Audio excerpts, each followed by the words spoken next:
to the Love Lab Podcast, a safe place to get real about sex. Whether you're a man, woman, single, or couple, this is the show for you. We are your hosts, Kevin Anthony and Celine Remy, and we are here to guide you to go from good to amazing in the bedroom and beyond. All right, welcome back to the Love Lab Podcast. This is episode 260. 260, crazy. And it is titled Increased Length, Open More, Monogamy, Poly, Jealousy, and Unicorns. Oh, the elusive unicorns. We will talk about that today. If you haven't figured it out from the title, this is a listener questions episode. So, as you know, I get questions here at the show. Every once in a while, I'll grab a couple of them and make an episode out of it. So we've got some great things to talk about today. But before we do that, do you want to join the secret club of men who are great in bed? Then check out Power and Mastery. It is the most complete sexual mastery training for men. Whether you want to have harder erections, last longer, or increase your sexual skills, there is something for you at powerandmastery.com. Now, I have teased this a few times already that I am in the process of updating all 3 courses in powerandmastery.com. And I can finally tell you I have begun uploading new content. So I will be working on that over the next few weeks, and I will have a bunch of new content added to those courses. New videos, new lessons, new bonuses, new PDFs, new links to products to support your journey through mastery. I'm really excited about it. Anybody who has already purchased it has access to all of the new stuff as it gets uploaded. And anybody who hasn't purchased it yet will get the new and improved version. So I'm super excited about that. It's finally happening. Go check it out at powerandmastery.com. Okay, so as I mentioned, these are questions from actual listeners. They come through in various forms. Sometimes they come through via YouTube, sometimes directly to our email from our website. Sometimes through our online courses. There's a bunch of different ways that people often reach out and ask questions.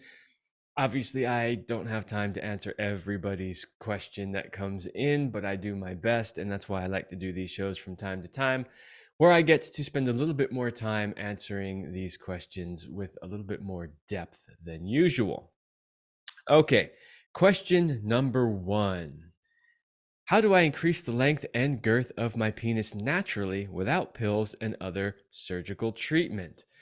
This is a question that we get often. I believe we did do an entire episode on this once before. I don't remember what the title of that is, but it is a question that we get fairly regularly, and I just wanted to address it one more time here. There is debate as to whether or not this is even possible. I'll give you my opinion. I'll tell you what other people say about it. So my personal opinion is there isn't really any way to permanently increase the length and girth of your penis. You're pretty much born with what you're born with. Now, having said that, are there ways that you could marginally increase it? Well, for one thing, we know that use it or lose it, right? So what do I mean by that? Well, what I mean by that is if you're not sexually active and you don't have a mindful masturbation practice or something like that where you are regularly using your penis and moving sexual energy, then you will find that it shrinks a little bit. It really will. And you'll find that if you include some practices in there, that it will appear, I say appear, to grow in size. And the reason why I say appear is because it's the size that you were always capable of. You're not necessarily moving above and beyond that, but you're utilizing everything that you have. So from that perspective, I would say that yes, you can to some extent increase it. And there are lots of Taoist practices and tantric practices that involve stretching of the penis. So you can do this with simply your hands, where you're focusing on gently stretching the penis. I would also suggest that a healthy lifestyle, as well as, healthy lifestyle meaning an excellent diet, increasing your nitric oxide intake, and exercise will also help. Why do I say that? Well, because your penis really is nothing more than erectile tissue that needs to fill up with blood. So let's say you don't have a healthy lifestyle and you have poor circulation. Well, if you have poor circulation, that means the blood is not circulating through your body. And of course, you can have problems at all of your extremities, hands, feet, whatnot, but it can also affect the blood flowing to your penis. If you have, say, low testosterone or low nitric oxide levels, that could also be affecting the ability of your penis to engorge with blood. If you have, say, really, really weak pelvic floor muscles, or the muscles that will actually hold the blood in your penis when you get erect, then, even when you get an erection, that blood flows in, but it doesn't stay in, right? And then it can start to flow out, thereby making your penis, even when it's erect, seem to be smaller. So there are those kinds of natural things that you can do that will maximize what you were born with. Now, if you need some help with that, there are some tools that you can use. My preference always is get your lifestyle in order, eat healthy, exercise, train your pelvic floor muscles, do your mindful masturbation practice. If you're not sure what that is, go check out our Master Your Ejaculation program and/or our sexual mastery program. It is in there. So those are ways that you don't have to rely on outside things once you build up the strength and get, the pipes and these signals working, as Dr. Brandeis said, who we had on the show. When talking about erection problems, he said there's basically two things. There's signals and there's pipes. Signals meaning the chemical signals in your body that tell your body to get an erection. And then the pipes, right? The actual blood vessels that the blood is flowing through. So those are the two things that you really want to work on from the inside out by getting your health in order. In the meantime, you could potentially leverage some tools like vacuum pumps, right? Swedish made penis enlargement pump. Yeah, baby. All joking aside, they do work to some extent. They can be very helpful and useful for some people. You can use things like cock rings to help hold the blood in your penis once you've achieved an erection. And of course, as I mentioned, there are stretching exercises you can do. I will put a link in the description to some of those tools. We have an affiliate that has fantastic products when it comes to this. So if it's something that would potentially help you, this is a great place to go. There's a lot of, let's just say inferior products out there on the market. So this is a affiliate that we have tested and we have been in partnership with for a while. So that link is in the description. And now let's talk about what some other people say. And let me just mention also that some people will tell you that, if you were born with a 5-inch penis, you can make a 7-inch penis. My personal opinion is that's just never going to happen. No matter how many tools you use, no matter what, you're never going to take a 5-inch penis and turn it into a 7-inch penis. It's just not going to happen. However, there are other people that say that you can. I disagree with them. In fact, we even had a listener once write an entire whole long story about his process, and it was in response to the episode where we said, you can't really lengthen your penis. And he said, yes, you can. I've done it. And he gave us his entire protocol for it, which was really cool. I'm really glad that he shared that because I was curious what other people are doing. But when I read the entire thing and read his journey through that, I realized that, one, it didn't make as big of an impact as he made it seem. Two, it required his constant work. He mentioned that some of the practices he was doing were painful. And he also mentioned that when he stopped doing some of those practices, his penis pretty much went back to what it was before. So even after all of that, he still insisted that it worked and that you could enlarge your penis. Nevertheless, my opinion was then even reinforced when I read his story and went, well, no, you really can't. You were successful in stretching it out for a little while, but you had to put in a ton of work. And once you stopped, you lost it and you endured a bunch of pain also. So that is my answer to how do you increase the length and girth of your penis naturally without pills and surgical treatments. By the way, the pills and surgical treatments don't really increase the size of your penis either. And definitely don't go the surgical route. Obviously, unless you've had some sort of accident, right, and something physically happens to it, and then you need to have it rebuilt, that's fine. But otherwise, anytime they go in there and start cutting things up and trying to make it better, they usually make it worse. So that is my answer to question number one. Okay. Question number two. And usually, by the way, we say question number two comes from such and such a person. And I just decided to leave the names out this time, just to add an extra layer of anonymity. I mean, even sometimes we would change the name so it wasn't the actual person's name. But hey, you don't really need to know who sent the question in. If it's your question, you'll recognize it and you'll hear the answer. And if it's not, you don't really need to know who it came from. Anyway, all right.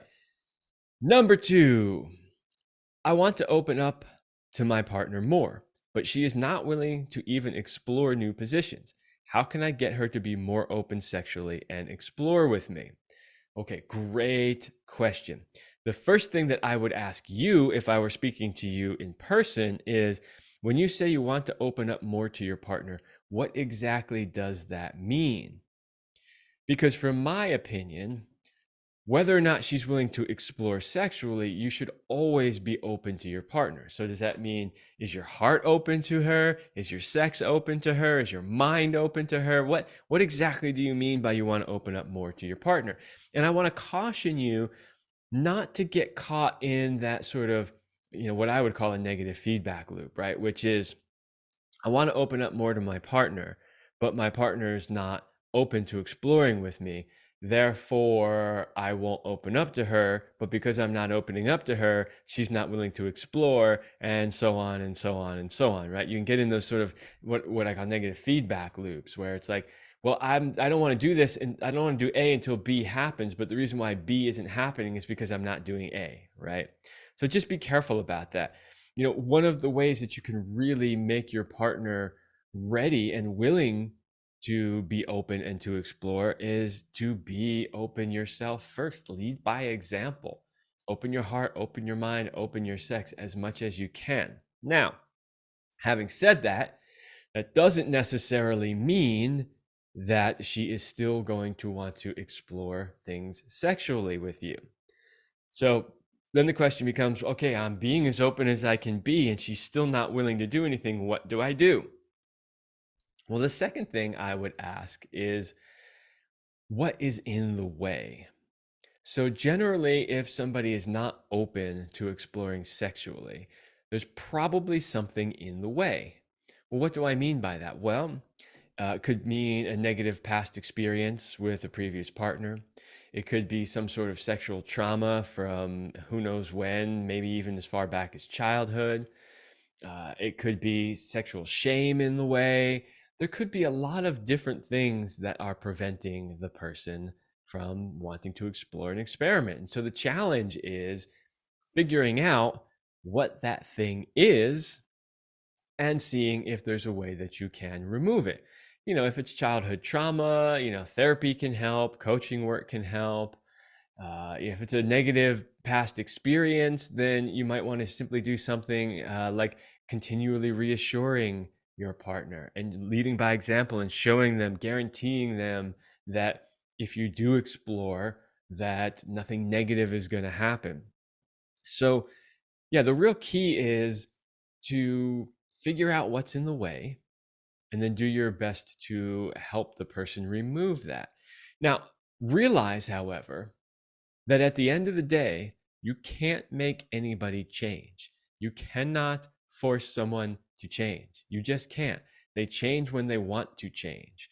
You can give them all the tools necessary. You can point them in the right direction. But at the end of the day, they're going to change when they want to change. So don't be disheartened if you go through this practice of opening up yourself and then trying to help figure out what is in the way and help them through that, and then nothing changes.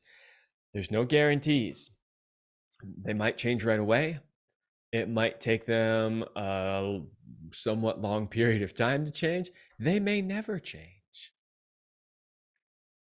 If this is somebody that you love and that you're committed to, then I would say that it's worth going through this process.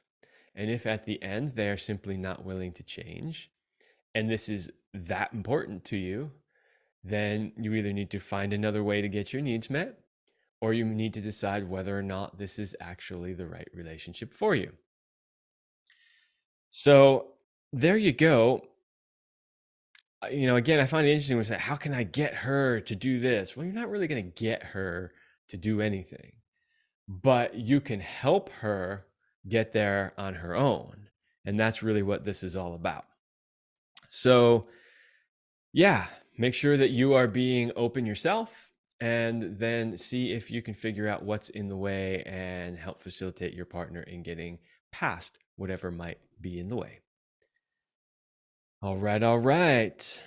Question number 3. All right. I have 3 more questions to talk about here in the show, and they are all around a similar subject, which is open relating, non-monogamy, threesomes, that sort of thing. So I'm going to take them one at a time, but they may kind of flow one into the other since the topics are so similar and related to each other. Okay, number 3. I have been reading different material relating to non-monogamous relationships. There seems to be no middle ground about the topic. Some studies show the benefits, and if done in the right way by a couple, it strengthens their bond while allowing them to fully enjoy their sexuality. On the opposite side, others claim that monogamy is the only acceptable thing to do. Guess my question to you is, what is your opinion on the subject, and are there any books that you know of that dive deep into the topic? Fantastic question, because I do have some rather strong opinions on this. I have personally experienced this throughout multiple relationships in my lifetime, so I have my personal experience to speak of. I have also read numerous books on the subject and interviewed numerous other people who are experts on the subject. So you are asking the right person. I'll start by saying this. The reason why people are so polarized on this topic is because it can be extremely triggering. And of course, as you know, when it comes to science, depending on how you set up a study, you can almost make a study say anything that you want. So if your premise going into a study is non-monogamy or open relating or poly or whatever you want to call it is absolutely wrong, and you're going to set out on a course to prove it's wrong, right? You're likely going to get an outcome that shows it's wrong. Whereas on the other hand, if your premise is it's totally natural and it's what everybody should be doing and I'm a huge proponent of it, you're going to set up your study such that you're probably going to get an outcome that shows that. So, studies are interesting. You got to really read the details and the fine print. Who created the study? Who did the research? What was their motivation? Who funded it? The most important question you should always ask about any study is who actually paid for it? Yeah, that's right. Major truth bomb, because that generally will tell you everything you need to know. Remember that almost nobody funds a study unless they expect to get something out of it. which is why so many natural treatments for all sorts of things are never studied. And when you try to tell somebody, hey, you could just use this harmless natural remedy, they go, oh, but there's no studies to prove that works. Of course, because it costs pennies and it works. So nobody's going to fund a study on that. They only want to fund studies on things they can patent that cost a lot of money. Hence, you get the results you get. So studies, all right. On this topic, only so-so. So then if the studies aren't really telling us what we want to know, how do we get an answer to this question? Well, the answer is to talk to people who have done both. So I can tell you that from my own personal experience that I have been in wonderful, amazing monogamous relationships that were really amazing and beautiful, and I had no need to have anything outside of that.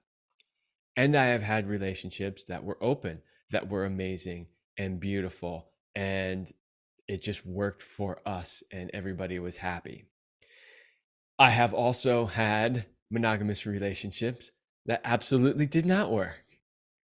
And were kind of a train wreck and ultimately failed.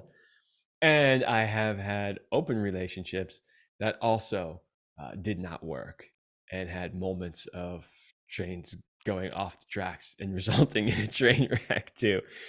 The reality is that no matter what style of relationship you choose, it's the how that relationship turns out is not so much about the style of relationship and everything to do about the two people who are in that relationship. So, for instance, you say here and here, done in the right way by a couple, it strengthens their bond while allowing them to be them to fully enjoy their sexuality.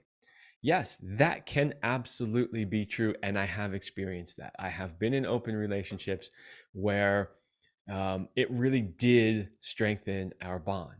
There is something about going through an experience like that that has the potential to be highly challenging and triggering, coming out the other side from having a beautiful experience that brings you closer together. This isn't going to be the best analogy, but think of it like this.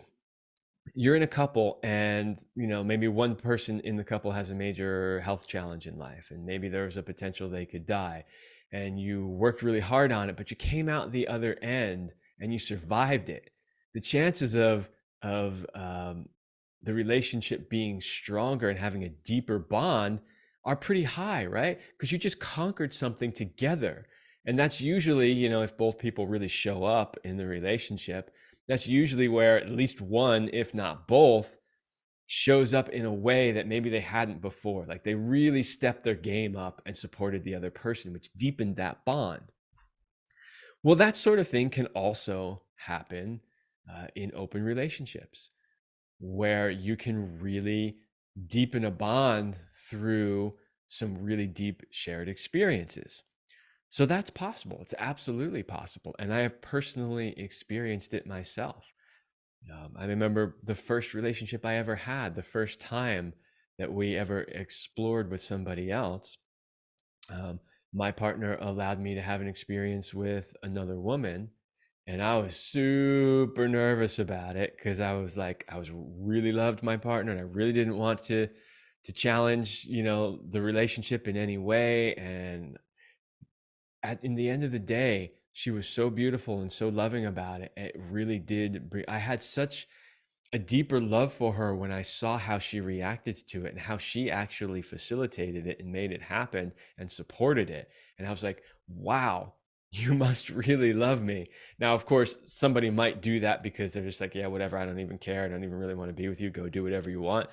That was not the case in this scenario. And when I saw the genuine love there from her in that situation, it cracked my heart open even wider and made me realize how beautiful it could be. So it is absolutely possible. But again, this all has to do with the people involved. And keep in mind this, the more people you involve in this, the trickier it becomes. So think about the fact that, you have two people. So you have one person and all their stuff. You have another person and all their stuff. Now you come together. You've got that shared entity that's created and all the stuff there. Now you're going to bring in a third person. You got another person's worth of stuff. And then you've got the dynamic that's created between all three of you, right? So you got a connection this way with these two, a connection this way with these two, a connection this way with these two, and all the stuff that happens. You are making the relationship significantly more complex. It's not even just the sum of all its parts, it's kind of exponential. So there is significantly more potential for challenge and for people to get triggered and for things to come up. So it is not for the faint of heart, and it is not for people who haven't already done their inner work. You've got to do your work. And I would say that it's also not for a couple that doesn't already have a strong relationship. This is a mistake I see a lot of couples making, which is the relationship is so-so, it's going okay. They're still committed to being together, but something's not working right. And they think, we know what'll fix it. Let's open up the relationship. Wrong. Nope. Absolutely not the right thing to do. You need to go into it from the place of our relationship is rock solid. We are committed to each other. Nothing is going to, shake the foundation, because even if you go into it that way, something might shake the foundation. But if the foundation's already weak and wobbly, when something shakes it, it's likely to fall down. If the foundation is strong and something shakes it, you're likely to get through it without any major problems. So, yeah, that is really my opinion on it. It can be amazing. It can be extremely challenging. And it really has to do with the people that show up into that relationship. I would say if you're a committed couple and you're thinking about opening up and bringing a third and fourth person into it, that you choose really wisely. Don't be thinking with your hormones. Don't be thinking with your genitals. Oh, they're hot. Oh, they would actually have sex with us, or she would, or he, whatever. Don't think like that. Think about, is this an emotionally mature person that I would be willing to engage with? Is this a person that's going to add to our lives, add to our relationship, or are they going to take away from it and create more drama? That, by the way, that piece I just shared there was, something that Celine and I really believed very strongly in, is that if we were ever going to add anybody into our relationship, it had to add to our relationship. It couldn't take away. In other words, if either of us felt like we weren't getting the time, attention, love, care from each other because that was being distracted and taken away by somebody else, then it wasn't adding to our relationship. It was subtracting from it. And we didn't want that. So yeah. And then the last part of the question is, do you know of any books that dive deep into the topic? Yes, I do. I'm going to give you probably the top 3 that I've read. Number 1 is a book called Sex at Dawn. I have personally met the author of this book.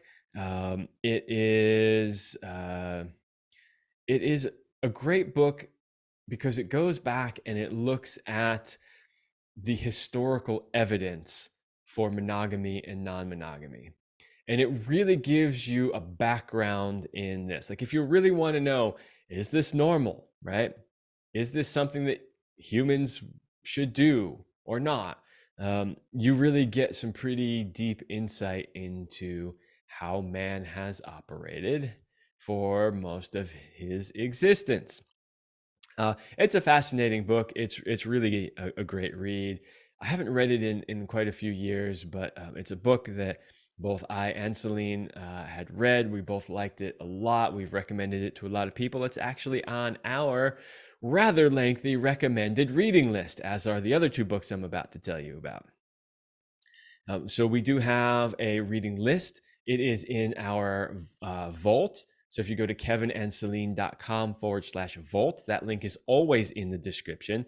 sign up for access to that. You just have to give us your email. And there are tons of resources in the vault, one of which is our reading list, which is a very lengthy reading list. We just updated it last year, and there is a ton of stuff. It's broken down, books on sexuality for men, for women, for couples, all kinds of things on tantra, just polyamory and opening. I mean, it's pages worth of really spectacular resources.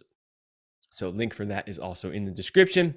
Second book I would recommend is a book called Opening Up. This is another fantastic book. This is a little bit more sort of practical look at how does a couple really successfully open up their relationship. And then the last one is a book called The Ethical Slut. This is a classic in the polyamory, non-monogamy space. I'm pretty sure I also met the author of that one at least once or twice 2 years ago. I think they're all great books. If you're really interested in this, for sure, pick those up, start reading them. I would say learn as much as you can about it. If you know people who have experience, talk to them about it, because you really want to be prepared when going into a situation like this. And unfortunately, what we have seen way too many times is too many people attempt this without really knowing what they're getting themselves into. And then they end up with a lot of problems. And really, you don't want that. You don't want to jeopardize your relationship. So, study up, learn what you need to learn, be well informed, make sure you have great conversations with each other before you embark on this path. And then my last piece of advice on this is if you're going to go there, you need to make a pact between the two of you that no matter what happens, no matter how attached somebody gets to another partner, that you are 100% dedicated to each other, and that nothing is going to change that. The biggest fear people have when it comes to opening their relationship is that their partner is going to fall in love with somebody else, or the sex is going to be better, and they're going to leave and be with that person. You need to make sure that your partner is 100% assured that that's not going to happen. Now, obviously, we can't ever 100% guarantee anything, but you want your partner to feel that unless some major cataclysmic event happened, that is highly unlikely, nothing is going to harm or end your relationship. Okay, so I got 2 more questions for you. But before that, a word from my sponsor. Hey guys, do you know what makes a man great? You know, the kind of masculine man that women are irresistibly attracted to and want. Is it money, job title, his physical body, being great in bed, a big penis, great pickup lines? But what if you don't have those, or only some of them? What if you've had a string of failed relationships, are embarrassed by your bedroom skills, doubt whether you can rise to the occasion, worry about lasting long enough, or are always stuck in the friend zone? I can help you. If you are ready to make big changes and finally become the man you have always wanted to be, then this is the program for you. To find out more, please go to kevinandceline.com/go/warrior. That is kevinandceline.com/go/warrior. Book a strategy call with me today. It is free. We can talk about what you need help with and how we can get you to your end goal.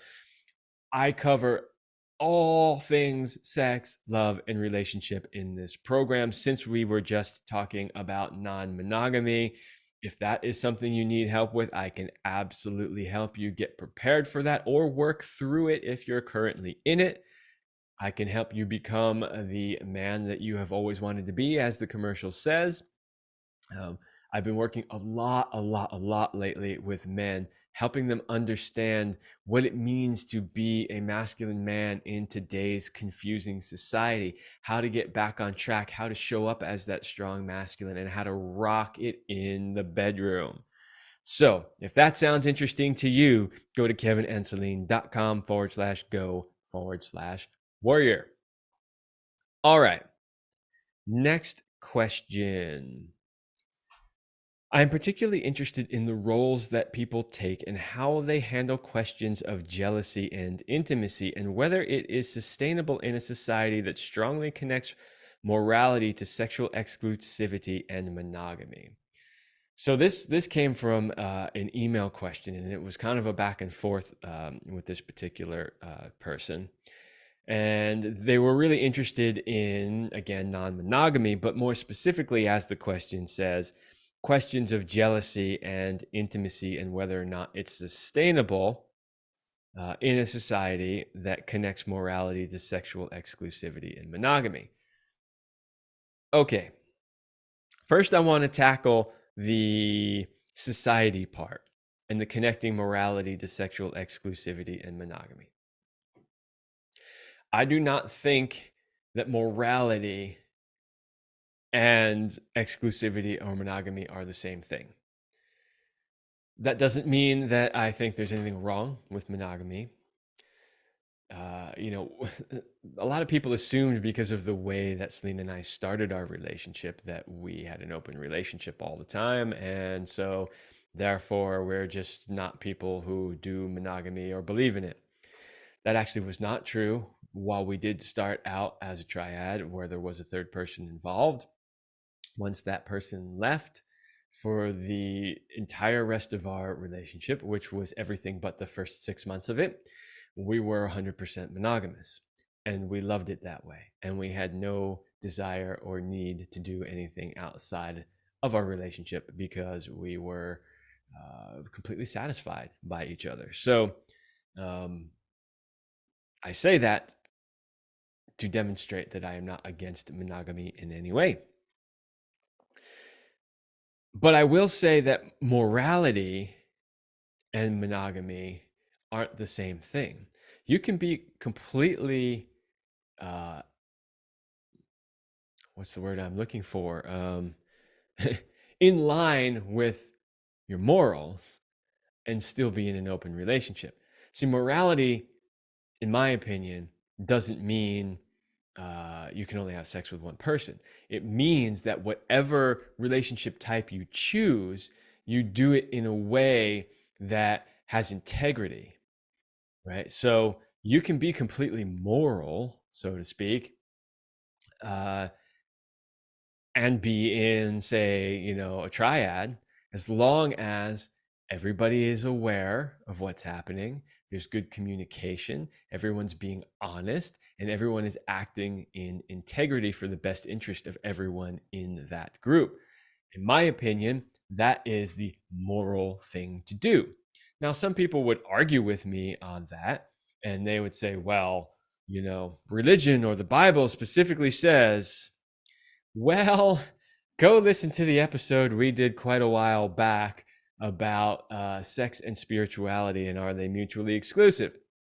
Because I went and did a bunch of research on this topic and found out that in all of the major religions, they say very little about sexuality. And the overwhelming majority of rules, so to speak, when it comes to sexuality and religion, aren't actually written in the major books that those religions are based on, like the Bible or the Torah, etc. So, yeah, where does it come from then? Well, it comes from man. It comes from religious control systems where they had a vested interest in controlling people and telling them that this is what God said, which is interesting because, just to use the Christian example, because that is the one I'm most familiar with, if it's not in the Bible, there's no way of us knowing where it came from. So when your pastor gets up there and says, this is what God said, and you're like, I've read the Bible cover to cover. That ain't in there. Where did that come from? Right? So yeah, I would caution you not to tie morality to sexual exclusivity and monogamy. Now, there is such a thing as sort of cultural morality, which is what a particular culture collectively agrees upon. as the moral code for that society. So in many societies, their moral code that they have agreed upon is monogamy. But that is not true for all societies, and that is not even true for all historical periods of time. So we're looking at different periods of time in different places in the world. You will find vastly different moral codes. I refer you back to the Sex at Dawn book if you want to know more about that. So, yeah, there can be a cultural morality that says that monogamy is better and that, non-monogamy is immoral, but that is just what a group of people has collectively agreed upon as their code of morals or ethics. It doesn't make it wrong in the eyes of spirit or God or whatever you want to call that. So you need to make a decision for yourself whether or not you think that that is moral. My personal feeling is that as long as everybody involved is a consenting adult and everybody is acting in integrity and there's excellent communication and everybody's doing their best to make the situation the best for all parties involved, then it is perfectly moral. Okay, enough about that. Then the next part of that question was about jealousy and intimacy. So how do people handle questions of jealousy and intimacy? All right, I will say, all right, maybe I'll start with intimacy first. My personal experience is that as long as somebody is there, as long as their heart is open and they're willing to really be themselves and be open and honest with another person, that you can easily be intimate with more than one person. Now, is that going to be the exact same intimacy with every person you're with? No, not necessarily. There might be some people that you can go deeper with than others, but it is absolutely possible to have a deep level of intimacy with more than one person. Intimacy really is a lot about, one, how you show up, how open you are, and two, how much time and shared experience you have with somebody. The longer you're with somebody, the more time you've had to really open up and deepen and have shared experiences, the deeper that intimacy can be. This is why I always say that when you're in a long-term committed relationship, the sex just keeps getting better and better and better because you keep deepening that level of intimacy over time. The deeper that level of intimacy, right, the better the sex is, the more open you are, especially for women, the more open she can be. And, when it comes to sex, a woman needs to just be as wide open and vulnerable as she can. And that's not an easy thing for her to do unless she really trusts you and has a deep level of intimacy.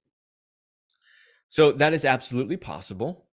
And it just takes time. If you've been programmed into I can only be intimate with one person, I can only be open and vulnerable with one person, it's probably going to take you some time to learn how to be open with more than one person, but it is absolutely possible. And then let's cover the last piece, which is the jealousy part.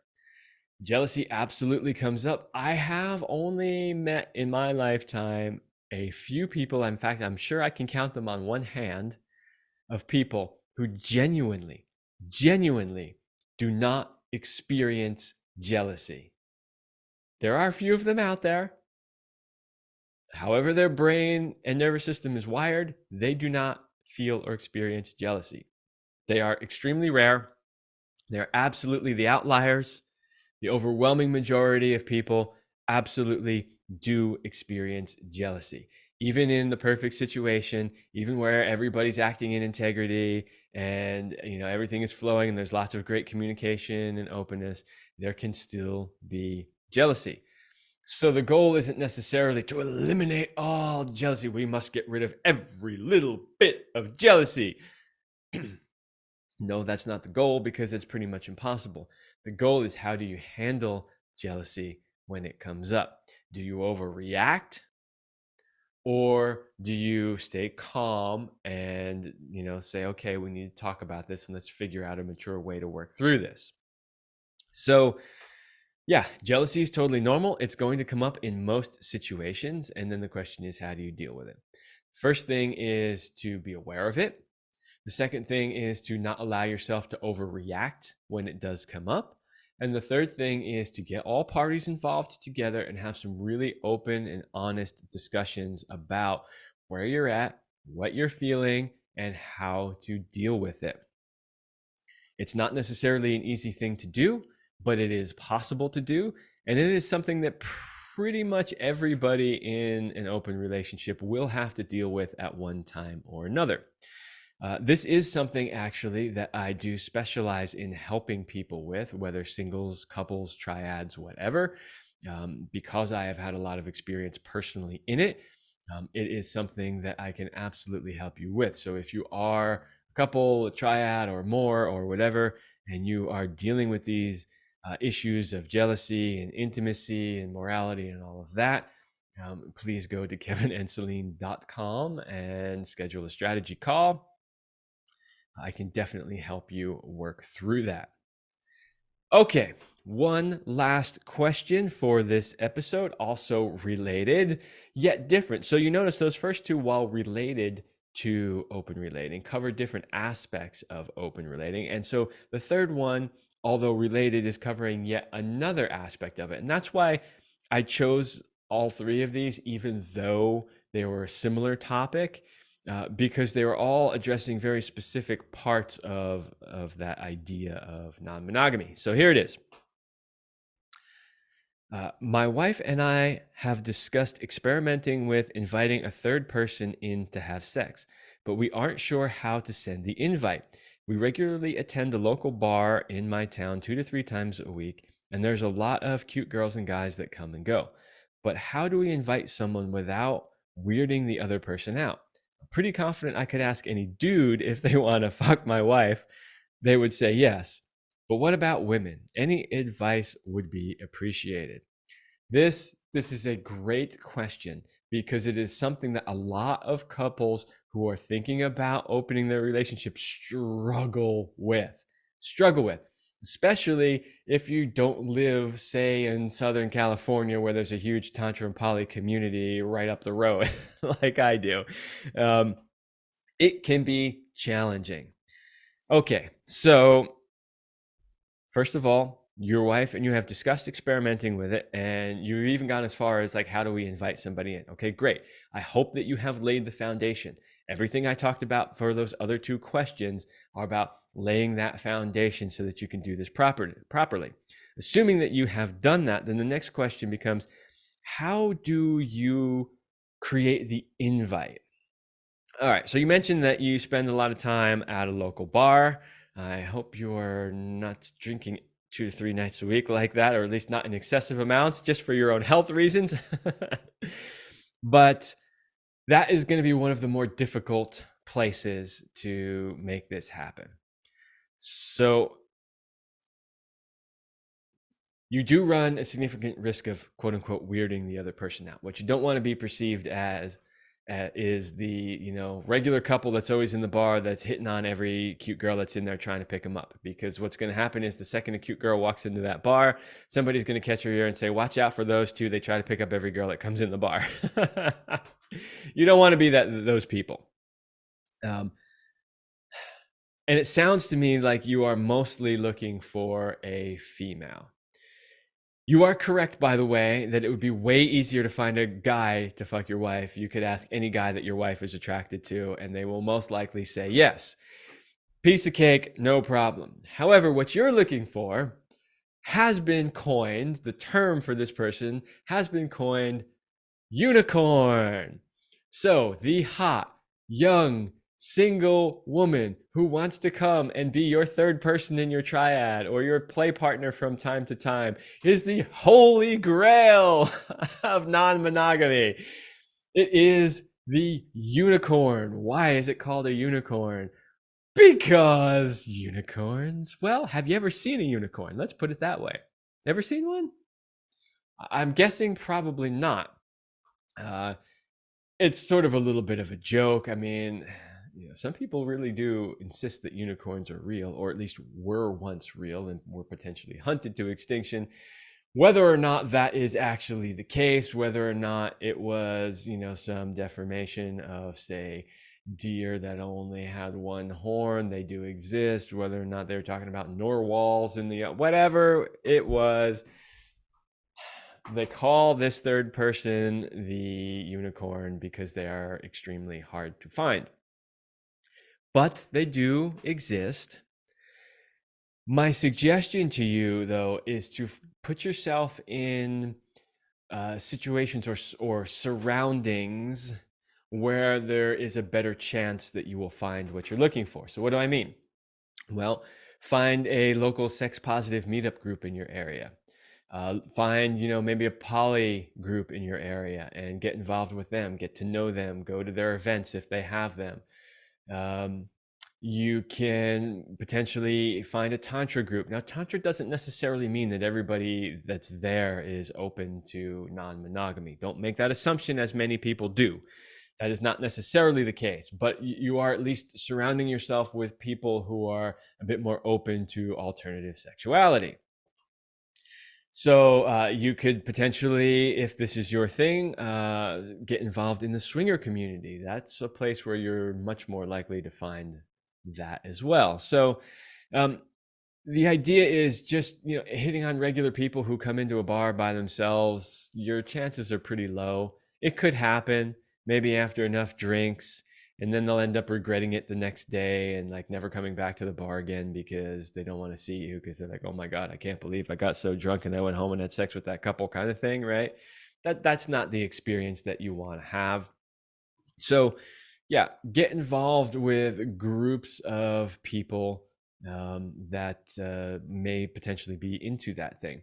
Nowadays, a lot of people are doing it through online dating sites. Y'all know which ones are about hookup culture and which ones are like people genuinely looking for their life partner. Some, of course, have both, but that is another way you could potentially find people who would be interested in playing with you, being your unicorn.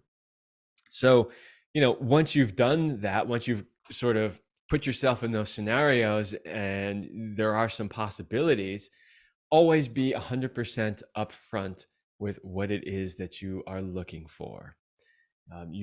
Any woman is going to need to feel safe in this situation before she's willing to play with you. So just be upfront. Tell them right away, here's what we're looking for. Here's what we would like to get out of it. Here's where we are as our relationship, and here's how we feel you could fit in, and here's what we're willing to offer you, and all that kind of stuff. So make the invite to somebody that you already believe has a reasonable chance of either saying yes or at least not being offended by it, and be really upfront with your request.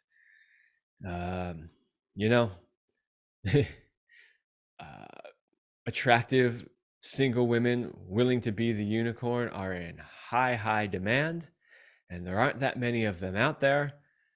So all I can say is good luck to you. It can happen, but you're definitely going to have to stack the odds in your favor. Okay, so there you go. There are the 5 questions for this episode of Listener Questions Answered. I hope that was helpful and interesting to you. That's all I have for this episode, and I will see you next week.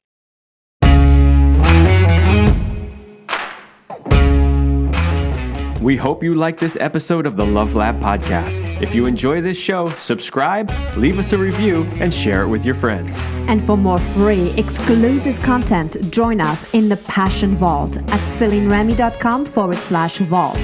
That's CelineRemy.com/vault. Thanks for listening. And remember, you're amazing.